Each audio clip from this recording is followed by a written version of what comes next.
உணவுக்காக ஒரு உயிரை கொல்றது அது சரியா தப்பா? ஹம் இந்த கேள்வி உங்க மனசுல எப்பவாவது ஓடிருக்கா? ஒருவேளை உங்க பிளேட்ல இருக்கிற சாப்பாட்ட பாக்கும்போது? இல்ல, ஒரு கறிக்கடைய தாண்டி போகும்போது கூட. ஆமா, லேசா மனசுக்குள்ள வந்துட்டு போயிருக்கலாம். இன்னைக்கு நம்ம பார்க்க போற ஒரு உரையாடல் இந்த கேள்வியோட ஆணி வேருக்கே நம்மள கூட்டிட்டு போக போகுது. நாம கையில எடுத்திருக்கிறது மிக்காயல் நமியோவோட மிர்தாத்தின் புத்தகம். ஆமா, அதுல 24வது அத்தியாயத்துல மிர்தாத்தோட சீடர் மிக்காயன் தன் குரு கிட்ட இதே கேள்வியை தான் கேக்குறார். ஆனா இதுக்கு மிர்தாத் குடுக்கிற பதில் வெறும் சைவமா அசைவமாங்கிற விவாதம் இல்ல. இல்லவே இல்ல. அது நம்ம பார்வை, நம்ம நோக்கம், நாம இந்த உலகத்தோட வச்சிருக்கிற உறவுன்னு ரொம்ப ஆழமான இடங்களுக்கு போகுது. அந்த உரையாடலோட சாரத்தை தான் நாம இப்ப விரிவாக அலச போறோம். சரி, அப்போ ஆரம்பிக்கலாம். மிக்காயனோட கேள்விக்கு மிர்தாத்தோட முதல் பதில் அது என்னவா இருந்துச்சு? ரொம்ப நேரடியான பதில், பலார்னு அரைகிற மாதிரி ஒரு பதில்னு சொல்லலாம். ஓஹோ. அவர் சொல்றார், செத்ததை சாப்பிடுகிறவன் சாவுக்கு இரையாவான், மற்றவரின் வேதனை கொண்டு வாழ்பவன் வேதனைக்கு இரையாவான் அப்படின்னு. வாவ், இது ஒரு எச்சரிக்கை மாதிரி துணிக்குது. கிட்டத்தட்ட நீங்க எதை விதைக்கிறீங்களோ அதை தான் அறுவடை செய்வீங்கன்னு சொல்ற மாதிரி. கரெக்ட். நீங்க வன்முறையை விதைச்சா வன்முறையை அறுவடை செய்வீங்க. இது ஒரு காஸ்மிக் ரோல்னு சொல்றாரா? ஆமா. ஆனா அவர் இதை ஒரு மிரட்டலா சொல்லல, ஒரு தடையாவும் சொல்லல.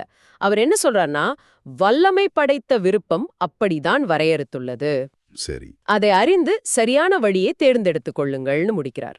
அதாவது இதுதான் பிரபஞ்சத்தோட டேர்ம்ஸ் அண்ட் கண்டிஷன்ஸ்.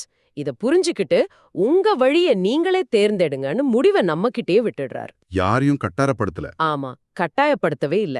இந்த விளக்கத்தை கேட்டதும் சீடன் மிக்காயன் ரொம்ப அழகான ஒரு ஆசைய சொல்றார். எனக்கு வாய்ப்பு கிடைச்சா உடம்புக்காக இல்லாம எல்லா பொருட்களோட நறுமணத்தை மட்டும் வச்சு நான் வாழ்வேன்னு.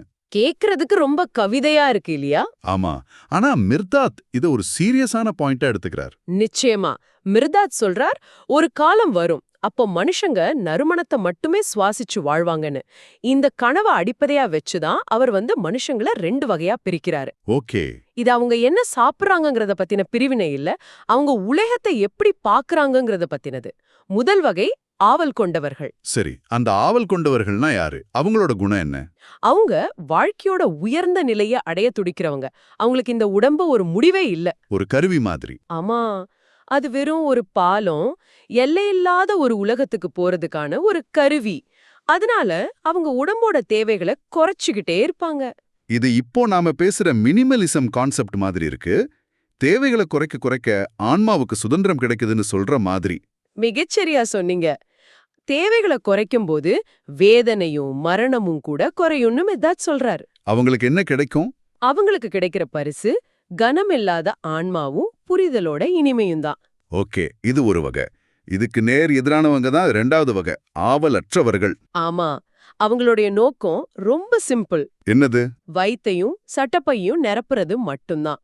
அவங்க சமூகத்தோட சட்டதிட்டங்களுக்குள்ள வாழ்றாங்க. அவங்க சேர்க்கிற சொத்து பணம் எல்லாம் அவங்களுக்கு லாபம் மாதிரி தெரியும். ஆனா மிர்தாத் பார்வையில அதெல்லாம் பாரங்கள், அவங்க முதுகில் சுமக்கிற பாரங்கள்.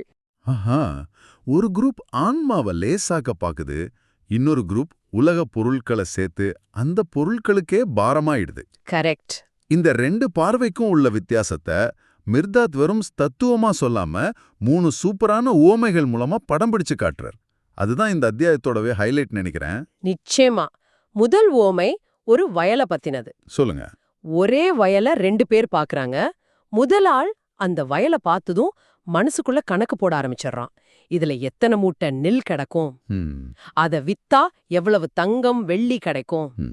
இதுதான் ஆவலற்றவர் பார்வை, எல்லாத்தையும் பண மதிப்புல பாக்குறது. சரி, 2வது ஆள் என்ன பண்றார்?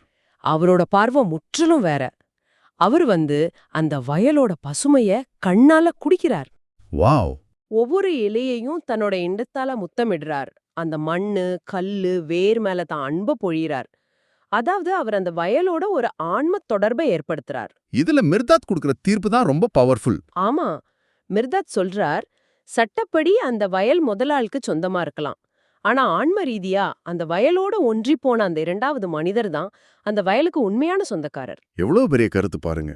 உரிமை பத்திரத்தை விட உறவு தான் முக்கியம்னு சொல்றார். ஆமா, இது ஒரு புரட்சிகரமான கருத்து. அடுத்த ஓமைக்கு வருவோம். ஒரு வீட்டை பத்தினது. ஆமா, ஒரு வீட்ல அதோட ஓனரும் ஒரு விருந்தாளியும் இருக்காங்க.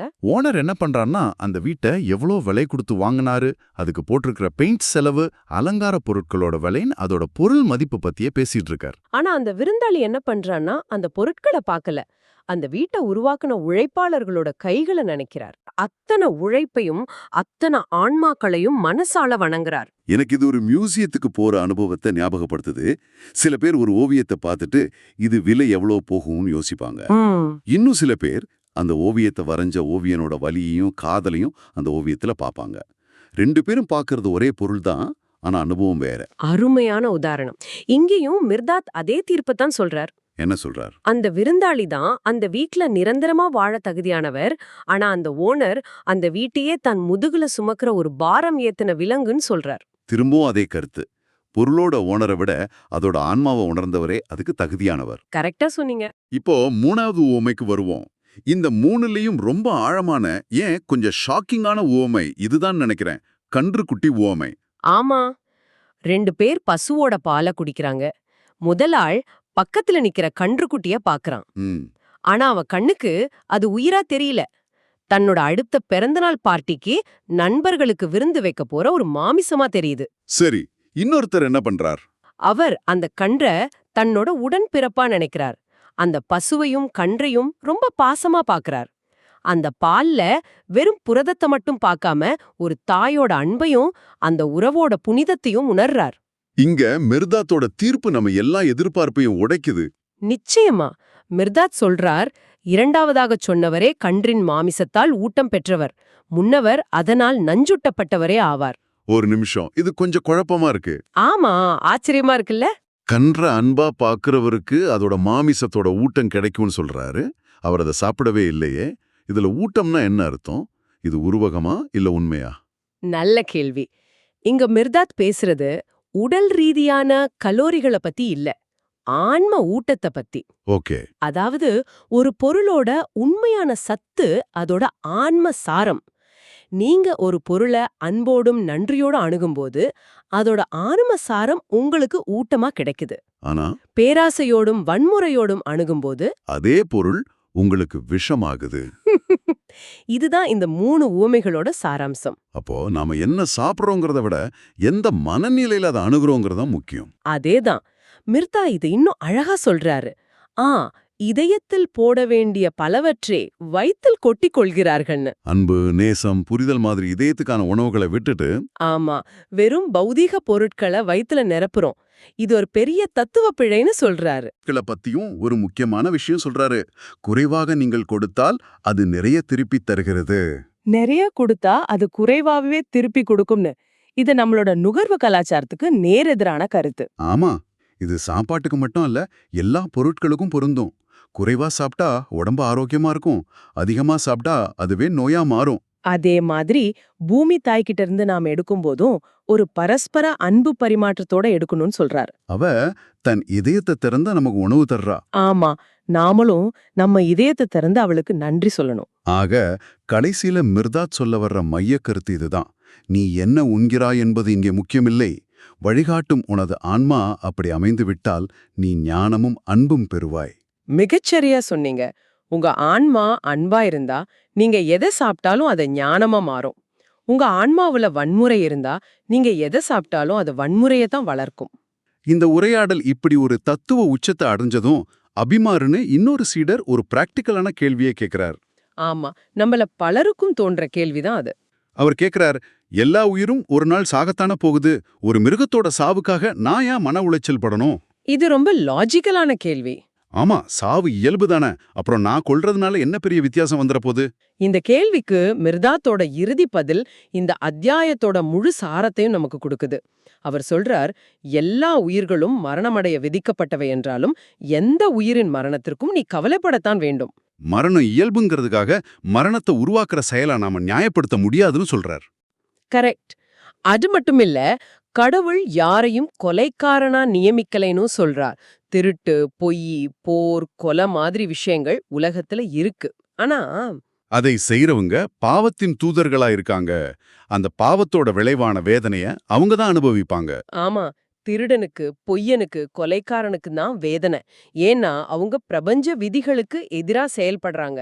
ஆனா மிர்தாத் இதுக்கு ஒரு மாற்று வழியும் காட்டுறார். அது என்ன வழி?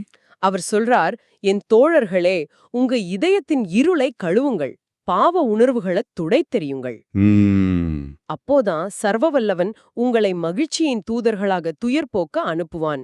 அதாவது நீங்க உங்க உள்மனச சுத்தம் செஞ்சா ஆமா, பாவத்தோட தூதரா இருக்கிறதுக்கு பதிலா மகிழ்ச்சியோட தூதரா மாறலாம். அன்பு மற்றும் புரிதலோட செய்தியாளர்களா மாறலாம். அப்போ நாம பிரபஞ்சத்தோட வன்முறைக்கு கருவியா இருக்க போறோமா இல்ல அதோட அன்புக்கு கருவியா இருக்க போறோமாங்கிறது நம்ம கையில இருக்கிற ஒரு சாய்ஸ். சரி சொன்னீங்க. இறுதியா இந்த உபதேசம் எவ்வளவு பழமையானதுன்னு சொல்ற மாதிரி, இப்படிதான் நான் நோவாக்கு உபதேசத்தேன், அப்படியே உமக்கு உபதேசிக்கிறேன்னு முடிக்கிறாரு. சாப்பாட்டுக்காக கொல்லலாமான்னு ஒரு சிம்பிள் கேள்வியில ஆரம்பிச்சு பார்வை, நோக்கம், பிரபஞ்சத்தோட நம்ம உறவுன்னு எவ்வளோ ஆழமான இடங்களுக்கு மிர்தாத் நம்மள கூட்டிட்டு போயிட்டாரு பாருங்க. ஆமா, இது வெறும் உணவு பழக்கத்தை பத்தின பாடம் இல்ல, இது ஒரு வாழ்வியல் நெறிய பத்தின பாடம். சரி, இந்த அத்தியாயத்தோட மையச் செய்திய ஒரு இறுதி சிந்தனையா, ஒரு கேள்வியா நம்ம நேயர்கள் மனசுல விட்டுட்டு போலாம். நிச்சயமா. மிர்தாத் சொல்ற மாதிரி நீங்க என்ன சாப்பிடுறீங்கங்கிறது முக்கியம் இல்ல, உங்க வழிகாட்டும் ஆன்மா எப்படி இருக்குங்கிறது தான் முக்கியம். இனி நீங்க உங்க தட்டுல இருக்கிற உணவை பார்க்கும்போது, அது ஒரு தானியமா இருக்கலாம், காய்கறியா இருக்கலாம், ஏன் மாமிசமா கூட இருக்கலாம். எதுவாக இருந்தாலும் சரி. ஆமா, அத உங்களுக்கு கொடுத்து பூமிக்கும், உழைச்ச கைகளுக்கும், தியாகம் செய்யப்பட்ட உயிருக்கும் பின்னாடி இருக்கிற தொடர்பை உணர்ந்து ஒரு கணம் உங்களையே கேட்டுக்கோங்க. என்ன கேள்வினா, இத நான் எந்த ஆன்மாவோட உட்கொள்கிறேன்?